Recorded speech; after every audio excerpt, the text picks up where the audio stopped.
आज हम सभी प्रोजेक्ट परख तैयारी उड़ान की के तहत जिला प्रशासन पाकुड़ द्वारा निर्मित जैक बोर्ड के वर्ग दसम के हिंदी बी विषय के मॉडल सेटों में से एक सेट 5 के ग्रुप डी खंड घ के प्रश्न संख्या 47 से 52 जो कि 5 नंबर के 6 प्रश्न पूछे जाते हैं, जिनमें से किन्हीं 4 प्रश्नों के उत्तर विद्यार्थियों को करने होते हैं।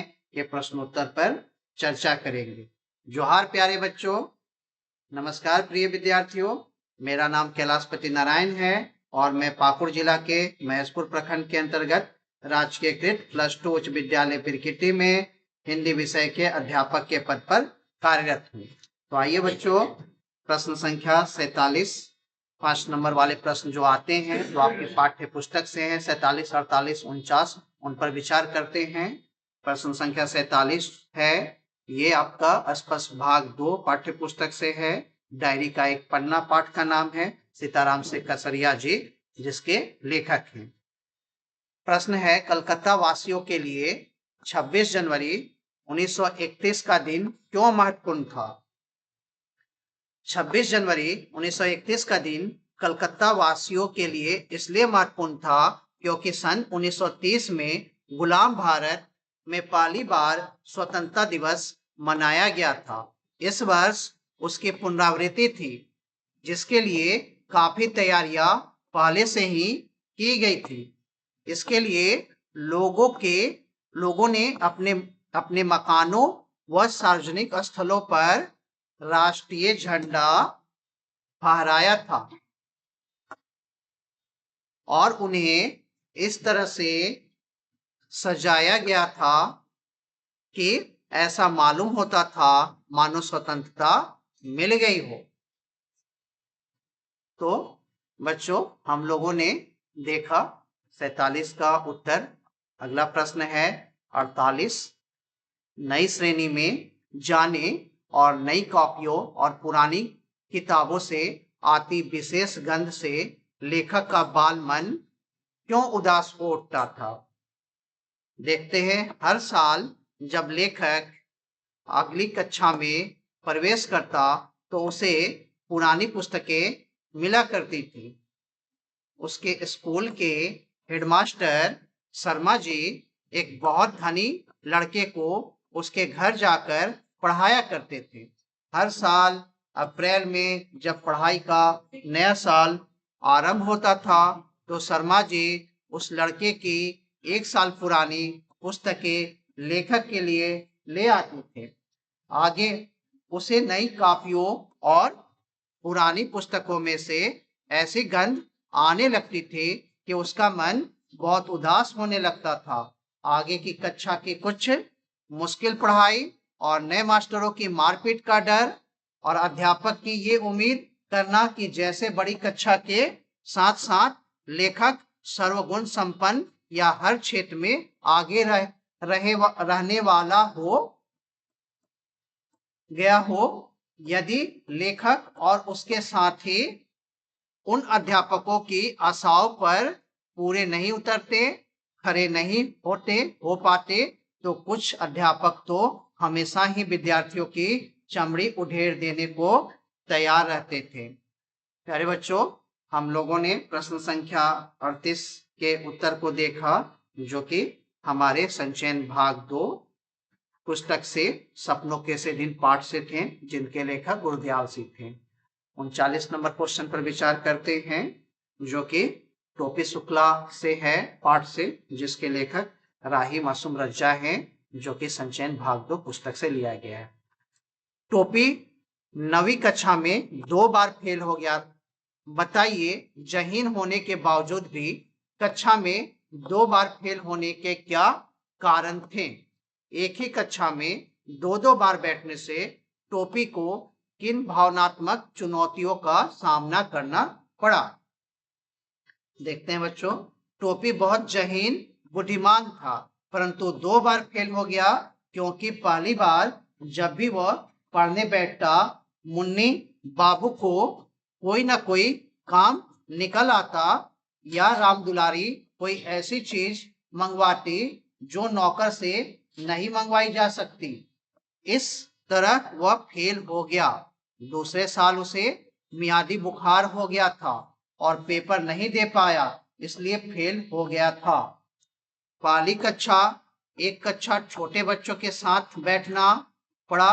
दूसरे साल 7वीं के बच्चों के साथ बैठना पड़ा, इसलिए उसका कोई दोस्त नहीं बन पाया था।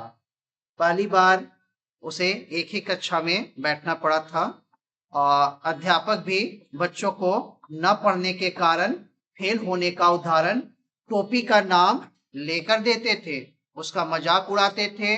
मास्टर भी उसे नोटिस नहीं करते थे, उससे कोई उत्तर नहीं पूछते, बल्कि कहते अगले साल पूछ लेंगे, या कहते इतने सालों में तो आ गया होगा, तुम्हें याद हो गया होगा। इस तरह सभी उसे भावनात्मक रूप से आहत करते थे।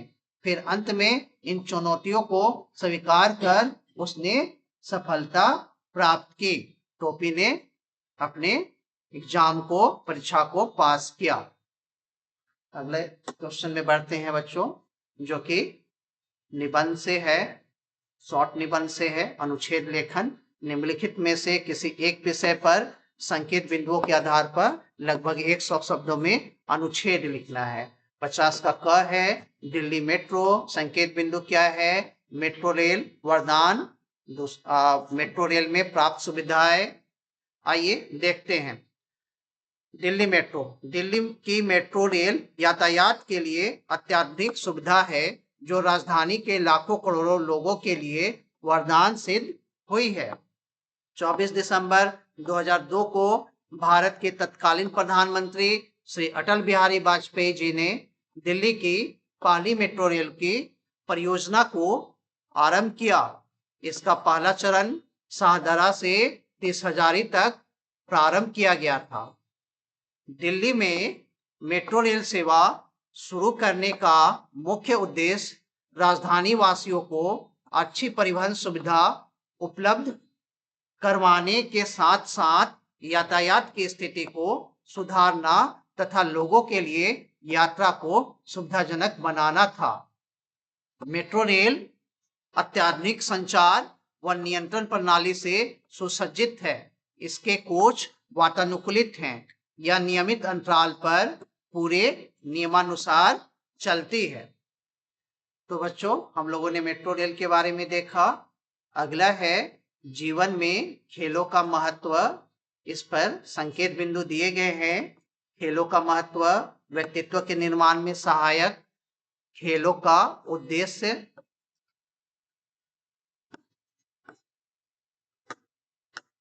और नागरिकों के कर्तव्य।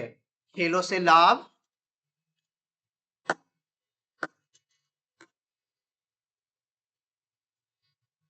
तो बच्चों, आइए आंसर पर विचार करते हैं। जीवन में खेलों का।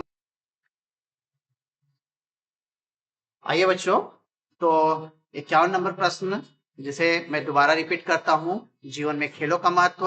संकेत बिंदु है खेलों का महत्व, व्यक्तित्व के निर्माण में सहायक, खेलों का उद्देश्य, नागरिकों के कर्तव्य, खेलों से लाभ। देखते हैं। जीवन में खेलों का महत्व।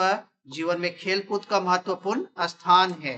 स्वस्थ तन और स्वस्थ मन का प्रत्येक व्यक्ति के लिए अत्यंत आवश्यक है। हमें ये दोनों चीजें उपलब्ध कराने में खेलों की विशेष भूमिका होती है। खेल स्वास्थ्य और मनोरंजन दोनों दृष्टि से महत्वपूर्ण होते हैं। ये जीवन की निरंतरता को समाप्त करते हैं। जीवन में जो हमारा निरस्ता आ जाता है, उन निरस्ता को ये समाप्त करने का काम खेल करते हैं। खेल हमारे शरीर को सुगठित बनाते हैं, हमारी कार्य क्षमता को बढ़ाते हैं। ये हमारे अंदर मिलकर कार्य करने की भावना का विकास करते हैं।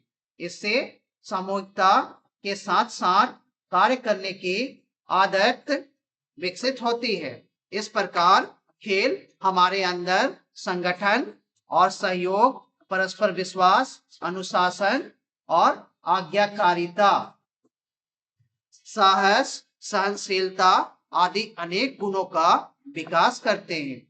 हारने वाला खिलाड़ी मुस्कुराते हुए विजयी खिलाड़ी को बधाई देता है तथा आगे अच्छा खेलने का संकल्प लेता है। इस प्रकार खेल हमें विपरीत परिस्थितियों में भी धैर्य बनाए रखने की प्रेरणा देता हो जाता है। इसलिए मनुष्य को स्वस्थ जीवन जीने के लिए खेलों को अपने जीवन में शामिल करना चाहिए।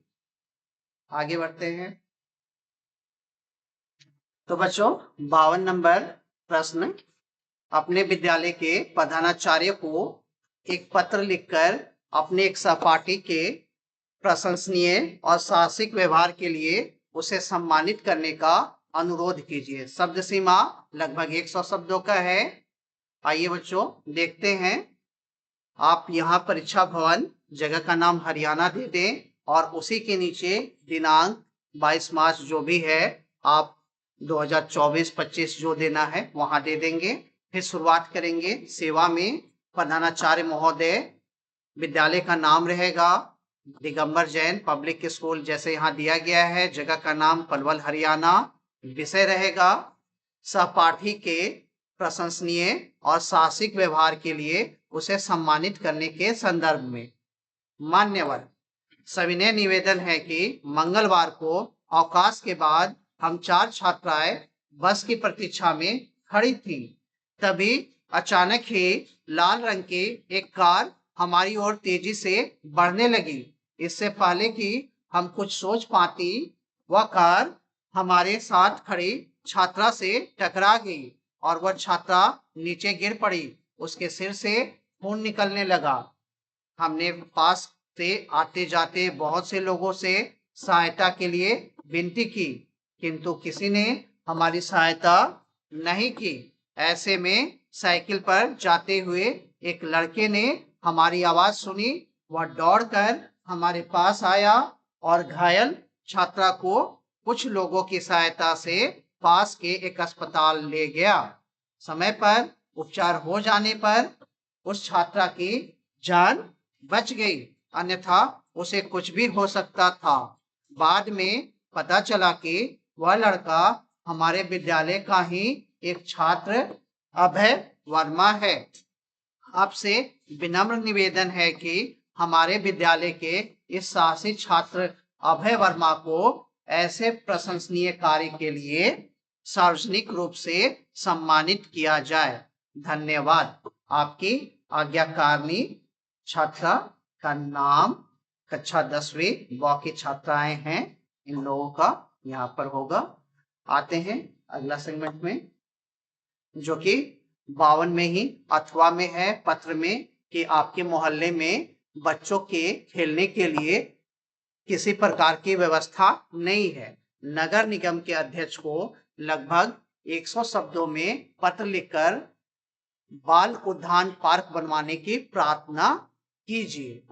बच्चों का जो पार्क उद्यान, ये परीक्षा भवन दिल्ली, जगह का नाम, दिनांक आप यहाँ पर लिख लेंगे। और सेवा में अध्यक्ष महोदय, नगर निगम दिल्ली, विषय रहेगा बच्चों के खेलने के लिए पार्क की व्यवस्था करने हेतु। माननीय महोदय, हम सब कमला नगर क्षेत्र के अस्थायी निवासी हैं। हम आपका ध्यान बच्चों के लिए पार्क न होने की समस्या की ओर आकर्षित करना चाहते हैं। हमारे क्षेत्र की जनसंख्या 10,000 से अधिक है। इसके पश्चात भी बच्चों के खेलने हेतु मोहल्ले में एक भी बाल उद्यान नहीं है, जिसके अभाव में बच्चे घर में ही रहते हैं। इस कारण उनका शारीरिक व मानसिक विकास अवरुद्ध होता है। इसके अतिरिक्त पर्यावरण व अन्य नागरिकों के स्वास्थ्य के लिए उद्यान की आवश्यकता अनुभव की जा रही है। बच्चे देश का भविष्य हैं, उनका खास ध्यान रखना चाहिए। उन्हें उनके विकास के लिए पूर्ण अवसर प्रदान करना चाहिए। उन्हें खाली समय में मनोरंजन के लिए तथा खेलने के लिए स्थान मिलना चाहिए, इसलिए पार्क की बहुत आवश्यकता है। शहर के बीचों बीच काफी खाली स्थान उपलब्ध है। यह इम्प्रूवमेंट ट्रस्ट के कब्जे में है। इसे आसानी से पार्क में तब्दील किया जा सकता है। अतः हम सब निवासी आपसे विनम्र अनुरोध करते हैं कि इस समस्या का समाधान किया जाए तथा बाल उद्यान की व्यवस्था की जाए। हम सब हार्दिक रूप से आपके अत्यंत आभारी रहेंगे। धन्यवाद भवदीय समस्त निवासीगण, मोहल्लावासी, कमला नगर, दिल्ली। तो प्यारे बच्चों, हम लोगों ने देखा हिंदी बी के सेट 5 के खंड ग ग्रुप सेक्शन डी के प्रश्न संख्या 47 से लेकर के 52 के जो 6 प्रश्न 5 नंबर के आते हैं, जिनमें से किन्हीं 6 में से 4 प्रश्नों के उत्तर विद्यार्थियों को करने होते हैं। उनके प्रश्नोत्तर को जाना रचना खंड से और पाठ्य पुस्तक से और उनका समाधान किया। बावजूद इसके बच्चों के मन में यदि कोई जिज्ञासाएं रह गई हो या किसी प्रश्न को जानना हो तो हमारे परख पाकुड़ चैनल के इस कमेंट बॉक्स में आप अपने जिज्ञासाओं और प्रश्नों को रखें। मैं कोशिश करूंगा कि आने वाले किसी अगले वीडियो में मैं आपकी उन जिज्ञासाओं और प्रश्नों का समाधान कर सकूं। धन्यवाद।